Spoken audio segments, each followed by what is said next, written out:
Does inflammation cause heart disease? So this is a question I get literally every single day. Anytime I make a post about cholesterol or heart disease or anything that has to do with your heart, there's like 1,000 messages say, dude, you don't know what you're talking about. It's just the inflammation, just lower inflammation and heart disease goes away. And then like you ask these people, well, how do you lower inflammation?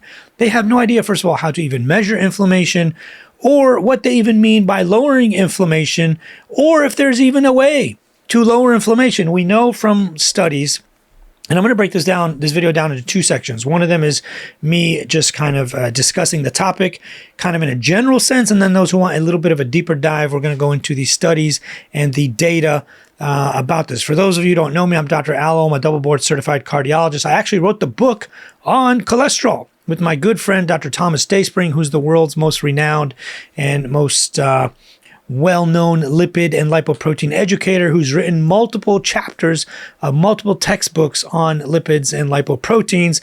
And I wrote a book as well called Cholesterol Truths. You can go and grab it on Amazon. It addresses many of these myths. The reason I called it Truths is because there's a lot of myths. And there's a lot of books out there also on Amazon called The Cholesterol Myth. There's The Cholesterol Con and whatever. So this is The Cholesterol Truth. If you want to know the truth, listen to a lipidologist and listen to a cardiologist. We got nothing to sell you. We're not trying to sell you some nonsense or some supplements.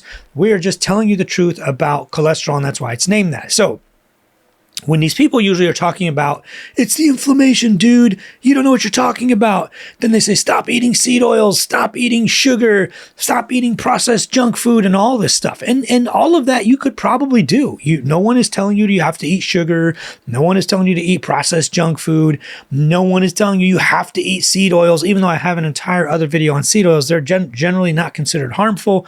There's not a single study in humans that has shown worse outcomes when humans consume these. In fact, all of the studies have shown significant benefit. That's a whole other video.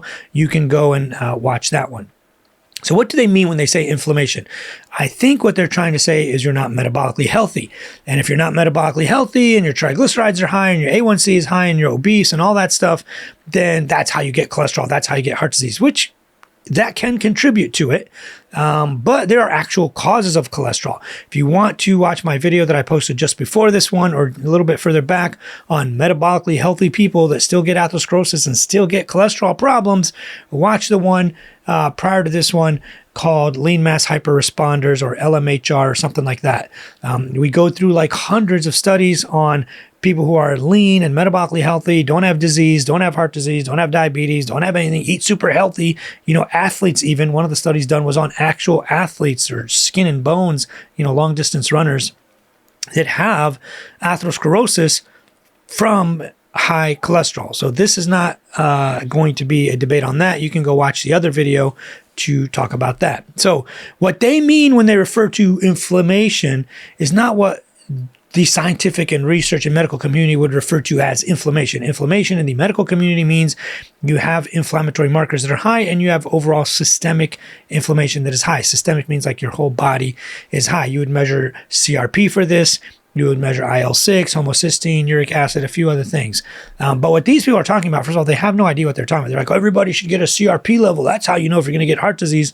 First of all, CRP has never correlated with heart disease whatsoever. This has been studied significantly, and there's no data to support this theory that somehow CRP causes heart disease, or people with high CRP, no matter what, are going to get heart disease. If you don't have the building blocks and you don't have high LDL cholesterol or ApoB, you are not going to get heart disease. So one thing that I think is super important to understand is like, where is this inflammation that we are getting? Certainly, you can have inflammation as a part of that atherosclerotic process. And I'll show you that in a model in a second here, and I'll put some diagrams up here from the book. This is actually a chapter in the cholesterol book called You Don't Need Inflammation and You Need Healthy and Intact Endothelium. You don't need injured endothelium. They say, well, cholesterol is the good guy. It comes in to patch up damage. Smoking and hypertension cause damage to the arteries, and cholesterol is the good guy that comes in and fixes it. Nothing could be further than the truth. That was what we thought back in the 1970s. In 1995, Tabas and Williams proved that wrong. 2007 again, they checked that again, and then 2017 they republished on the same exact topic, and you don't need inflammation. You actually need healthy, intact endothelium. They actually did an experiment where they went into your artery and they scratched up parts of it, like mechanically, took something and scratched it up. That part that was damaged mechanically, the worst kind of damage you can imagine, did not get heart disease, but the healthy, intact endothelium next to it got heart disease, got atherosclerosis when the LDL was beyond a certain threshold. So this has been studied, people. No one's making this up. No one is profiting off of this. People are like, well, you're just a shill for big pharma. I am not. You can go look it up. It's free information. You can go online. The medications that we use to treat high cholesterol cost pennies a day, pennies a month even. And no one is, profiting off of this. The people that are profiting off of this are the people that are telling you to go and eat a bunch of nonsense, high fat, high saturated fat diets and keto and metabolically healthy. And they are, profiting because they're selling you supplements, and you're actually enriching me. You are giving me more patients, which I don't need. Stop eating stuff that raises your cholesterol so that I don't have a job, hopefully, at some point in the future. I would actually love that. So just as a model here, I'm going to show you this model. This over here is healthy, intact endothelium, normal endothelium. As time goes on, it gets worse and worse and worse, till you have pretty plugged up arteries here. Notice the lumen is still wide open. Go and watch my video that I did on CCTA, coronary cardiac angiography, CT scan angiography of the coronaries, because it shows you it's a luminogram. We inject dye into your lumen. It isn't until very late stage disease that the lumen starts to narrow and I can no longer pass my hand or finger through that lumen. So there is no systemic inflammation in the bloodstream. When you measure CRP or any of these inflammatory markers, you are measuring it in the bloodstream, and it doesn't do anything in the bloodstream. That systemic inflammation has no effect. What does happen though, once the LDL particles are inside the intima, there's yellow, nasty stuff in here. This is where they react with oxygen species, reactive oxygen species. This is where LDL particles can start to mesh together, aggregate and, release their cholesterol. Macrophages come to kind of attack it. They become these big, huge foam cells full of fat and cholesterol. And that's that like fat, waxy substance that starts to collect in your arteries. It eventually necrotizes, which means dies, crystallizes, becomes calcified, and eventually you have pretty late stage atherosclerosis. That's why a lot of people will say, well, my calcium score is 0. I don't need to do anything about my cholesterol. I don't have any plaque. Well, yes, you do. You can have all of this plaque here, but there's no calcium yet. Do you really want to wait till you have calcium to decide to stop with the LDL and bring it down? It's like telling a smoker, you can keep smoking until we detect lung cancer in your lungs. That would be a bunch of nonsense, and that would be very stupid of us. So we definitely don't want to do that. So get your LDL down. All of the studies have shown that the lower your LDL for the longer period of time, the better. Now, the other model here that I want to show you guys is kind of what happens over time.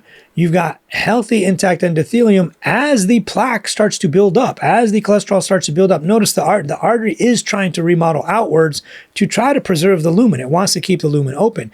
You eventually end up with a thin, fibrous plaque. You end up with a rupture, a plaque rupture. That's this plaque rupture. You end up with platelets aggregating over here and fibrin and clot, and then you kind of close off the artery. That's when you have a massive heart attacks. Those are called ST elevation MIs. Those are the worst kind of myocardial infarctions. MI stands for myocardial infarction. Those are the worst kind of heart attacks where one of us has to come in the middle of the night and open up your artery, or you die. Or maybe not die, but a lot of people do die. So, it's really bad. Let's just put it that way. So that is just the kind of the basics of it. And in my cholesterol book, we go in, you can click on the links. Actually, the links are all in there. You can click on them. They're all live links. All of these chapters from the book are on my blog. If you go to drallo.net/blog, type in the word inflammation, boom, you get the whole entire chapter word for word on inflammation with live links to inflammation. People in my community actually like that. The VIP, the Dr. Allo VIP community, if you go to drallo.net/community, you can join my community. We talk every Monday night on Zoom, and we record all of our talks for the last 2.5 years. You can go watch all the previous talks. They are some of the most fascinating, in-depth conversations. We dive deep into your health and how to help you personally get better. So I think you guys would like that if this is a topic that you enjoy. So next, I'm going to dive deep into the studies. In the other video, about the lean mass hyperresponders or these quote unquote metabolically healthy people that are still having heart disease, I went deep into all of the studies on healthy young people with no calcium scores, A1Cs of 4.6, lean individuals with BMIs of like 22, 23, super healthy people. All they had was high LDL, and the atherosclerosis, the time to first event happened based on how high their LDL cholesterol was. The death rates were tracked with how high their LDL was. The number of heart attacks and strokes and whatever else they measured, all tracked with the higher the LDL, the more heart attacks and strokes they had. So you do not need inflammation at all. The one thing that we know, as an aside, that causes high inflammation is high levels of adipose tissue. If you have a lot of fat tissue, adipose means fat. If you have a lot of fat tissue, your inflammatory markers will be high. So yes, losing weight does reduce overall inflammation. And depending on what diet you do, when you lose weight, if you cut saturated fat as a part of cutting calories, your LDL cholesterol will probably go down. If you cut calories but increase saturated fat intake, like some of these keto and low carb diets, you could increase cholesterol. Now, not every low carb diet has to be high saturated fat. You could do a low carb diet with olive oil instead, or whatever oils you enjoy. That would work without raising your cholesterol. So next, I'm going to go into the studies. Hang around for that part if that interests you. So for the second part of this video, I'm going to dive deep into the studies, but it's always easier if I just kind of read you the chapter out of my book. So this is chapter 16 out of Cholesterol Truths. I'm just going to read it to you. Obviously, if there are graphics and nice things to put up, I'll put them up here so you can look at the graphics that come with it. Obviously, in the book, we couldn't put in the graphics. If you get the book, there's a link to download the supplemental guide, which includes all of the graphics that were copyrighted that we couldn't use. Since we are giving them away for free, you can get them in the supplemental guide. The graphics section was, I think, another 140 pages. So the book, in reality, was going to be about almost 800 pages. The first version of the book was close to 800 pages. We had to take out about 150 of it. I think it ended up being 520, 510 pages total. But the supplemental guide includes all the cool, neat graphics. If you go to that link, you can download it. So here we go. You do not need injury nor inflammation. Another common misconception is that injury or inflammation is required to cause atherosclerosis. This is not true and has been tested extensively. Before we get to these studies, let's just think about this from a plain logical perspective. Children with monogenic homozygous familial hypercholesterolemia have no injury and no inflammation. What they do have is extremely elevated LDL cholesterol. Most of these children will have a cardiovascular event by age 5. These are kids with LDLs of like 2, 3, 4, 5, 600 sometimes, maybe even more. They have their first cardiovascular event by age 5 and usually are dead by like 13 and definitely by 20. But they'll have multiple events before then. This is before the advent of all of these medications that actually lower this. They will have multiple recurring events into their teens and will be dead by age 20. This is the natural course of monogenic homozygous familial hypercholesterolemia. We did not have ways to reduce LDL cholesterol by 80 to 90% like we do now. These children do not have inflammation. They do not have endothelial injury. They do not have insulin resistance. They just have malignantly high LDL cholesterol. Their LDL particles are quote unquote large and fluffy. Another thing these people like to say is, oh, it's only the small particles that are a problem. The big fluffy ones are not. All LDL particles are between 18 and 24 nanometers. Most are around 22 nanometers in size. Anything under 70 gets into your endothelium through the gap junctions. It doesn't need to be transported, doesn't need to be transcytosed, it doesn't need to be engulfed in an endosome or any of that stuff. Anything below 70 gets in. These are all about 18 to 22. A South American tribe known as the Tsamane has one of the highest inflammatory burdens due to infections, but has genetic mutations to give them lifelong low LDL cholesterol. The average is below 90. And they have the lowest reported levels of coronary artery disease of any population recorded to date. And this is a direct quote from the study. And obviously, if you have the book, there is a link to that study. And if you go to the blog, that chapter, that inflammation section has that link, and it's a live link. You can go read it. Let's put the Tsamane and familial hypercholesterolemia patients aside and assume that they have some other disorder that we have yet to discover that makes them more prone to atherosclerosis. This is the argument that the medfluencers make. So let's say these medfluencers say, well, people with FH and these tribes have all these genetic mutations and disorders that might make them more prone to atherosclerosis or less prone or whatever it might be. Okay, fine. Let's assume that that is true and there might be something. A study was published in 1995 to answer this exact theory. They wanted to answer this exact question: can atherosclerosis occur without elevated LDL cholesterol? Do you need hypertension? Do you need inflammation? Do you need endothelial injury? Do you need to be a smoker? Do you need shear stress? Does it happen only at shear points, or does it happen in straight arteries? All of that stuff was answered by Williams and Tabas. Intact, healthy endothelium is necessary. The authors concluded that no injury is needed. That intact endothelium, lining of the arterial wall, will develop atherosclerosis with a high enough LDL cholesterol. In fact, in some of the models they tested, they found that an intact endothelium is necessary for atherosclerosis to develop, that you must have normal, intact, uninjured, uninflamed endothelium in order for atherosclerosis to occur. They also found that the difference is retention. Lipoproteins of all kinds are entering and leaving the endothelium all the time via a multitude of mechanisms, which we go over in a different part of the book, all the different ways that these lipoproteins can get in or out. The difference is that LDL particles can be retained. When LDL particles are in excess, more of them are retained. When they are retained and undergo modification, that makes them vulnerable to ingestion by macrophages, creating cholesterol-laden foam cells, which coalesce to form plaque. And this usually starts out as a foam cells, then a fatty streak, then more of that. And as time goes on, I kind of showed you the models up on the screen of what kind of happens over time. And maybe I'll put one of those nice models kind of up here, especially the really cool, neat one from the book. The graphic from the book is beautiful. I paid illustrators a lot of money to develop these graphics and put them in the book. If you have a low LDL particle count, this does not happen. Very few LDL particles enter if LDL particle counts, or ApoB, is normal, and very few LDL particles return to plasma. It is HDL particles that come in and go freely. Furthermore, when you have elevated numbers of LDL particles, they begin to aggregate inside the intima due to complex mutase enzyme-induced realignments of the particle's surface phospholipids. The particles aggregate, creating larger cholesterol collections that can be oxidized and engulfed by intimal macrophages. They cannot leave the intimal wall. And I'll put those graphics up here. Like I said, they're beautiful. What about turbulent flow? Many of the medfluencers claim that atherosclerosis only occurs in areas of turbulent flow. These are areas where the artery kinks, bends, turns, and otherwise restricts flow. This was also tested in the same paper and found not to be true at all. Look at the CT scan angiogram that is in another part of this book, and you will see that the atherosclerosis is occurring in an artery that is a straight line.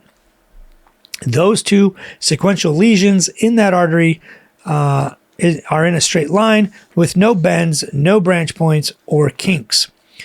As a cardiologist that has done thousands of cardiac catheterizations, I can confirm this from my experience as well, but this was tested in the study. This disproves that shearing forces are the cause. They are not. They also wanted to test the theory of lipoprotein oxidation to see if that was necessary. They found that oxidized lipoproteins did not exist in plasma. They were quickly removed by the liver. They also state, quote, in fact, oxidation may be regarded as normal after it crosses into the arterial wall, end quote. Further, they found that, and that is what I was trying to show you earlier on that model here. Once the LDL particles are inside the intima, that is where they react with reactive oxygen species and become oxidized, and that's technically where inflammation actually occurs. There's no way to measure that except on autopsy. When people die, you can cut open their arteries and check this stuff. Further, they found that prior or current oxidation does not enhance lipoprotein retention in arterial walls. They also emphasized that prior studies that were done to reduce inflammation and oxidation failed to demonstrate reduction in disease. They also experimented on perfectly healthy rabbits.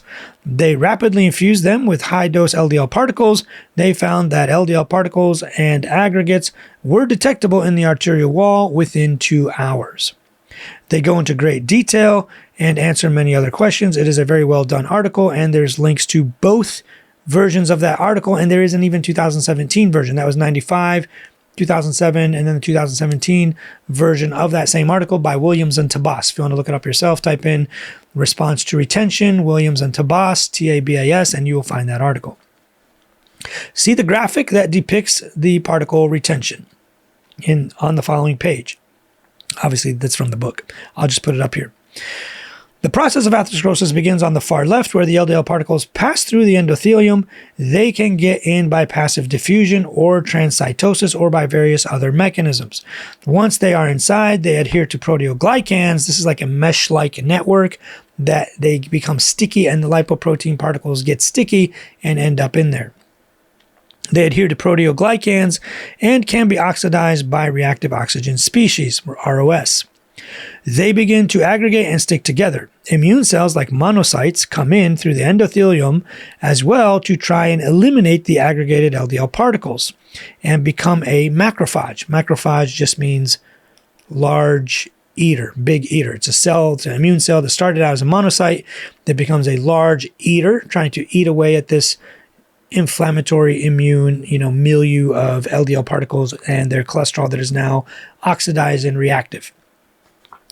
The macrophage destroys LDL particles and the cholesterol ester, and this is cholesterol with a YL, not cholesterol with a OL at the end. And the cholesterol, I'm just going to say cholesterol ester is removed and taken up by the macrophage.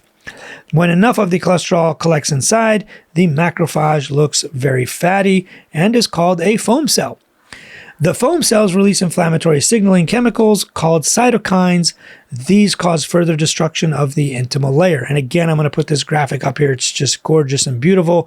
It's one of Dr. Thomas Dayspring's graphics that are just absolutely stunning. He's one of the world's greatest lipid illustrators as well as lipid lecturers. Foam cells merge together and you get a fatty streak. The foam cells destroy much of the internalized cholesterol particles and you end up with a necrotic core, which is, quote, a dead core. Necrosis or necrotic means dead. The intimal layer tries to protect itself by creating a fibrous scar tissue cap to try and keep the inflammatory and dead tissue from being released and causing more damage in the bloodstream. That would be when a heart attack happens, they burst and release. Eventually, the fibrous plaque can rupture and you have thrombus formation, which exudes out into the bloodstream, which causes heart attacks, like that model I showed you where that part exudes out and you have an actual heart attack occurring. And of course, I'll put the graphics up here as well. On the following page is another depiction of this process in an arterial model. You'll notice that the artery can remodel and keep the lumen open for quite a bit of time before the plaque begins to encroach on the lumen. You'll also notice calcium near the far right where it is more late stage or end stage. At the very far right is a soft plaque rupture, which leads to an acute myocardial infarction or a heart attack. Or if it is in the brain artery, it is called a stroke. This is what causes the type of heart attack known as an acute myocardial infarction or an acute MI. This is what lands many people in the hospital going for an emergency cardiac catheterization with coronary angiography, where we have to suck out clots, put in balloons and stents to open the artery back up. On the following page is another depiction of a cross-sectional areas showing how the artery will do everything it can to remodel to keep the lumen as open as possible until the very late stages. The white accumulations are calcium and happen towards the end of the process in type 5 and type 6 lesions. People who are on steroids, like prednisone, for example, has also been studied. The most potent anti-inflammatory medications that have ever been invented are obviously steroids, things like dexamethasone and prednisone, methylprednisone. All these steroids that are called steroidal anti-inflammatories are super potent anti-inflammatories, and they do not reduce atherosclerosis. And that is a problem. And in fact, we see that people who have like lupus and autoimmune disease and stuff like that, they're on these chronically suppressed inflammation with these kind of medications, have worse outcomes. They actually have accelerated atherosclerosis. We know after a heart attack, after somebody has a myocardial infarction, especially one of these big ones like a STEMI and ST elevation MI, we know that if they are getting steroids, that they do actually do worse. They have free wall rupture more often, which is the left ventricle. The heart has two major ventricles, the pumping chambers, the one on the left, which is the one that causes the most problems, and even in the middle and the other parts. But if you are on steroids, there is a higher risk of something called a free wall rupture, which is a massive emergency. One of the walls of your heart, instead of pumping, it just ruptures, and now you need to go to open heart surgery, and most people generally don't survive that. So that is a higher. Also, people with pericarditis. There's a condition in medicine called pericarditis, where the sac pericardium, where your heart sits in, is chronically inflamed and always inflamed, and you always get this crushing, terrible chest pain. And we put people on chronic anti-inflammatories, sometimes even on prednisone and colchicine and all this other stuff. Ultimately does not change atherosclerotic outcomes and coronary artery disease outcomes unless the person's also having their LDL cholesterol suppressed. There was a study on a medication called cacanucumab. I think I've discussed it in other videos. It was a potent anti-inflammatory. And they were testing to see if reducing inflammation reduces heart disease overall. And unfortunately, it did not.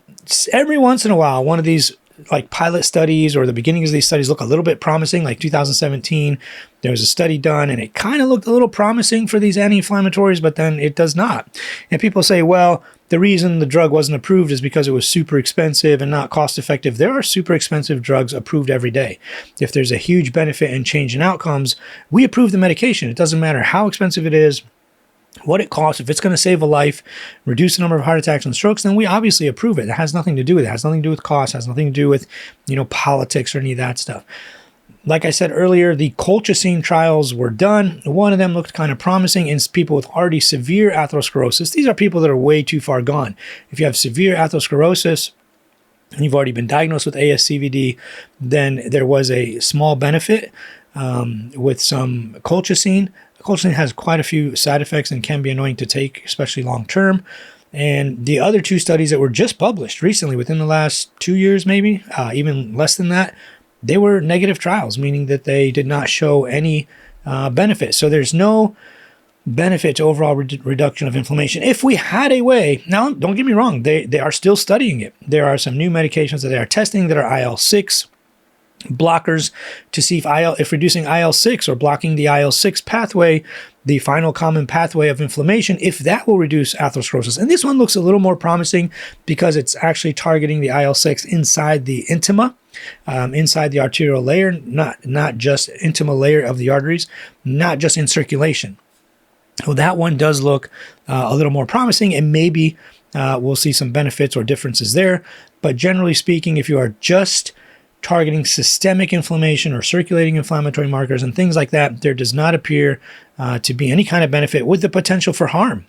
And if we target this IL-6 and maybe other cytokines, inflammatory cytokines and reactive oxygen species inside the intima, hopefully maybe we can make some progress and reduce the disease burden. But, the whole question is, why are we trying to do this? Like, the people online that are arguing for inflammation, why are you arguing for inflammation? Is it because you want to keep your LDL high but reduce inflammation, and somehow that'll help your case because you want to eat red meat and saturated fat and butter up everything?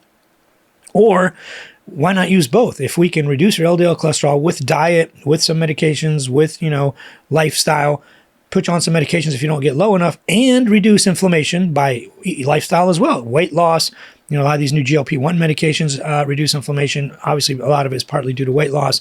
If we reduce inflammation and LDL, no matter how you do it, you obviously get a better effect, because when you reduce inflammation and these things, even triglycerides, through modifications of your lifestyle by weight loss, cutting out alcohol, not smoking, lowering your blood pressure, getting your diabetes under control, when we control triglycerides and inflammation and these kind of things through lifestyle, the cardiovascular benefits go go beyond just lowering LDL, because most of those things don't technically lower LDL. If you I did a whole video on this on triglycerides. Go look at the triglycerides video. I talk about the two different ways of lowering triglycerides. One is by lowering triglycerides only through medications, which had no effect unless it also lowered LDL cholesterol. And I talk about lowering triglycerides through lifestyle, exercising more, cutting out alcohol, getting your diabetes under control, lifting weights, those kind of things. If your triglycerides go down, those confer cardio protection, not because the triglycerides went down, but because you're stronger, you have better cardiovascular fitness, your VO2 max goes up, you no longer drink alcohol, which is a cardiotoxin, you no longer smoke, whatever it is, you confer benefit and protection due to all of the other stuff rather than just quote unquote lowering triglycerides, by any means or through a medication or through whatever it is. So hopefully that helps.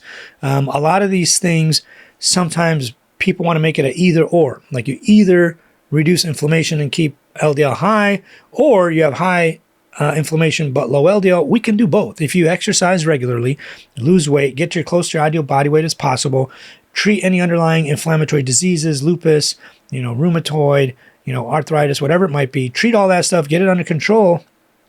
And then we also lower your LDL. That way you're going to get the most bang for your buck. Doing just one or the other isn't optimal. You could definitely lower your risk for heart disease to almost nothing by lowering LDL. If we get your LDL down to 10 or 15 and you live that way for the rest of your life, like these people with hypo-beta lipoproteinemia, absolutely, you will probably never have heart disease. You will end up with other stuff. Everybody dies of something, but definitely we could eliminate that out of the equation. The number one killer still, despite all the advancements, is heart disease. Even though we've seen a 90% drop in death from heart disease since the 1960s, it's still right there. Cancer is about to surpass it. Over the next 2 to 5 years, probably cancer will be the number one killer. But also we've made huge strides in cancer. Most people still die of heart disease and then cancer. Pretty soon it's probably going to be cancer, but more people are living longer with cancer than actually dying from it. The advancements in cancer therapy and treatment are tremendous as well. So if we attack all of these common killers systematically, one by one, I think you're going to get much, much better outcomes. I wrote this book recently called Actual Longevity, How to Live Longer Based on Science. We talk about the top 10 or 15 killers or so, and what you can do as a person, lifestyle-wise or medication-wise, mainly lifestyle, to eliminate those top 10 killers, 15 killers out of your life so that you can actually improve your lifespan and your health span. There's no point in living to 100 if the last 30 years are spent in a nursing home, unable to get up and having people clean you every time you use the bathroom. So the point is to improve those last 10 to 20 years of your life and extending your life, hopefully by also maybe 5 to 10, maybe 15 years more. And we have the therapeutics, the technology, and the modern medicine to do that. If you want to, you can. But a lot of these people, at least the loud ones online, argue with this all the time, and it seems like they don't want to do it. I have no idea why, but it seems like these are the loud people that don't want to do this, and they are the ones that are the squeaky ones because they're super loud. So just trying to add some nuance here to this topic. It does not have to be either or. Inflammation in the intima can absolutely contributes to atherosclerosis, and we are trying to target that. Overall inflammation, just circulating inflammation and measurements of overall inflammation plays no role, and we've targeted that many ways, and it just does not seem to affect outcomes unless there's a concomitant reduction in LDL cholesterol. The one thing that we know is still undefeated is low LDL cholesterol. Every study that's ever been done, and I'll put that back up here, you guys have seen this graphic, in every study that's ever been done, if we lowered, and these are the randomized control trial, if we lowered LDL cholesterol, nothing bad happens. Only good stuff happens. And if we raise it somehow, bad stuff starts to happen. You start eating saturated fat. We infuse cholesterol into your arteries, like low-density lipoproteins into your arteries. All the experiments we've ever done where we raise cholesterol, terrible things happen. And all the studies that have been done that have been interventional trials, not just watching people. Every interventional trial that's been done where we lower cholesterol, whether it's through diet or exercise, eating more fiber, reducing saturated fat intake, taking a medication, us sucking it out of your bloodstream through a almost like a dialysis called apheresis. Every one of those things that is an intervention where we lowered cholesterol actually improves cardiovascular outcomes, and only good stuff happens. Not one study where we've ever lowered cholesterol, no matter how you lower it, has ever shown worse outcomes or bad things happening. So just keep that in mind. I mean, anytime somebody argues, just say, hey, listen, show me one single trial where we lowered cholesterol or we raised it and it did not improve outcomes. Obviously, when we lower it, it improves outcomes. When we raise it, it worsens outcomes. Those are just some things to think about. Hopefully you enjoy it. If you like this kind of stuff, follow Dr. Allo. I'm a board-certified cardiologist. I love teaching, and I've been doing this for a very long time, and I've published several books now on diet, nutrition, health, exercise, weight loss, cholesterol, lipoproteins, lipids, longevity, and all that kind of stuff. Click on my links to get all that stuff for free.